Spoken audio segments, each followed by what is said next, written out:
la matinale de 19h, le magazine de société de Radio Campus Paris. Et il est maintenant temps d'accueillir Mathieu pour sa chronique qui va vous faire décrocher de vos smartphones, au moins l'espace de quelques minutes. Moi, ça va me laisser le temps de checker Insta, donc c'est parfait. Parfait. 2h34, c'est le temps que j'ai passé devant l'écran de mon téléphone aujourd'hui et la journée n'est pas finie. Oui, parce que mon téléphone, non content d'avoir coûté un SMIC, est doté de cette charmante fonctionnalité. Il m'informe sur mon temps d'écran. 2h34, c'est plus du temps qu'il ne m'aurait fallu pour me rendre à Lyon depuis Paris, enfin quand les trains ont décidé de rouler, mais ça c'est un autre débat. On est d'accord, 2h34, c'est déjà bien trop.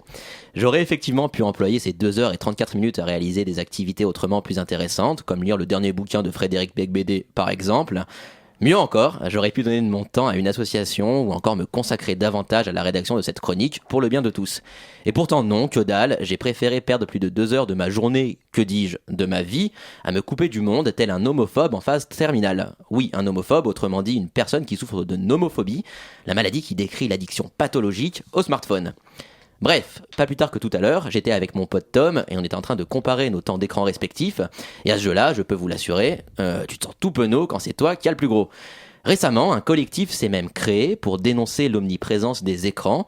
Ce collectif porte le nom de Lève les yeux, vous comprendrez, du téléphone, et il rassemble 12 associations.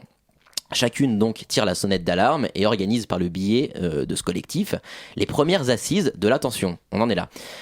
Elles seront donc tenues le 1er février prochain à la Bellevilloise. Le constat est le suivant, nos modes de vie et les relations sociales sont changés.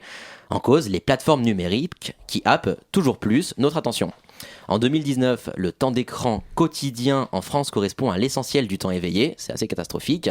Pire encore, de nombreux professionnels de la santé constatent d'ores et déjà de nombreuses conséquences négatives sur la vue, le sommeil, la mémoire, l'isolement affectif, la baisse de l'empathie, le stress, les états dépressifs et la qualité du vivre ensemble. L'objectif affiché est donc la reconquête de l'attention, vaste programme. Enfin, qui dit temps d'écran dit réseaux sociaux. Alors pour conclure cette chronique un poil anxiogène, j'en perds mon latin, je vais laisser la parole à un mec reconnu pour son optimisme. Il s'agit de Fabrice Lucchini qui se confiait récemment auprès de nos confrères de Brut. Et voici tout le bien que le comédien pense des réseaux sociaux. On l'écoute. Mais là où je trouve pitoyable et pathétique, c'est que les gens disent j'ai des amis. T'as déjà du mal en 40 ans à construire une amitié. Il y en a qui te disent j'ai 857 000 amis, il y a un problème.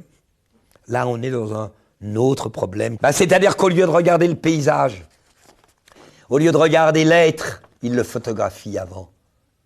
Tu vois, c'est pas grave. Allez, merci Fabrice pour ces paroles. C'est malheureusement criant de vérité, je n'ai donc rien à ajouter. C'est tout pour moi. Vous êtes décidément, mon cher Mathieu, au futur ce que le passé est au présent. Merci. Et puis on se retrouve bientôt, n'est-ce pas quand même ? Comment je le prends ? Merci. Gérez vous-même. On en parlera hors antenne.